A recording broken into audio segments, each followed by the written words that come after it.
that up there, just to the left of the Southern Cross? Yeah. That's Alpha Centauri. That's what we're after. Tonight, we're headed for the stars. Our destination is the Alpha Centauri system, our closest stellar neighbors. The goal? Capture a special range of UV light that could tell us whether stars like them throughout our galaxy could be home to a habitable planet. We're here in Australia, and we're gonna launch some rockets. We're following 2 NASA rocket missions as they try to understand how stars make the planets around them suitable for life. I'm Miles Hadfield, and in this episode, we're headed to space and back.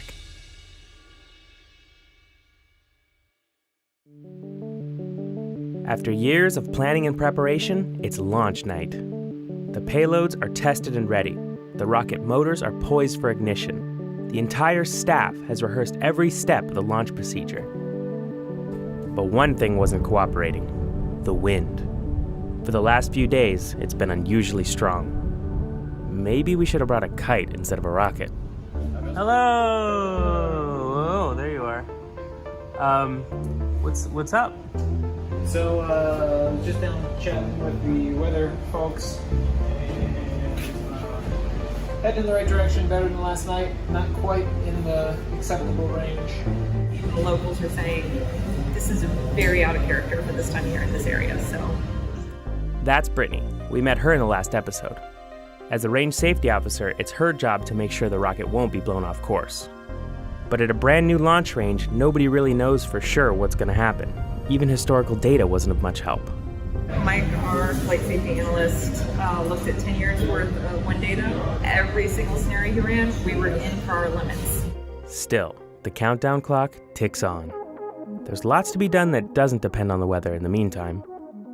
But as the countdown clock gets to the final few minutes, these windy conditions mean it has a funny habit of stopping. T-minus 3 minutes of hold. Not to be too dramatic, but this really could ruin everything. The launch window only lasts a few days. If the weather doesn't cooperate in time, the whole team may have to head home without launching. 3 hours go by with more starts and stops than I can count. Everyone's nerves are getting a little fried. But then, finally, things started looking good. This is CM calling for go status. Experiment DSE, go. PI, go. Everyone's watching the wind measurements. This could be it. 10, 9, 8, 7, 6, 5, 4, 3, 2, 1, 0.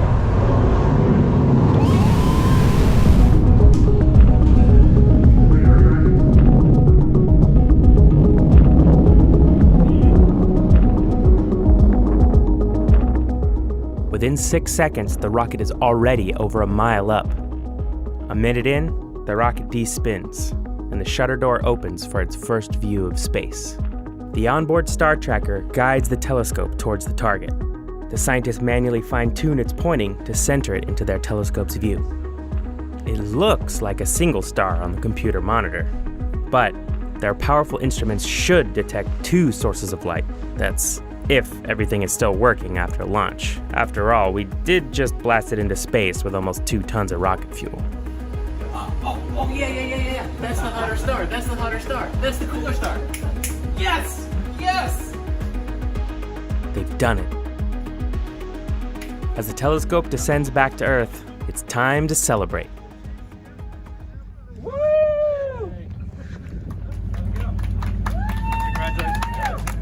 Sistine is a success, but the mission is only half complete. A few days later, Deuce is on the rail.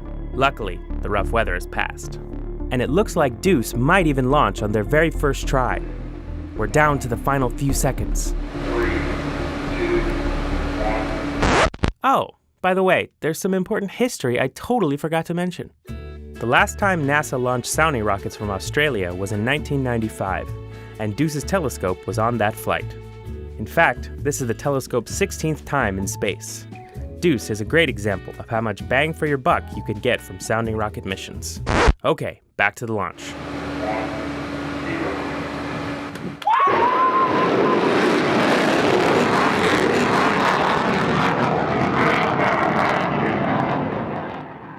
As Emily guides the telescope to the target, Its detectors capture Alpha Centauri's extreme ultraviolet light. As the shutter door closes, the team dives right into analyzing the data. I mean, the rocket isn't even on the ground yet. 2 launches, 2 successful missions. But it's not over yet. Next time, all that stuff we just shot into space, it landed somewhere in the Australian outback. And now we have to go find it. Me.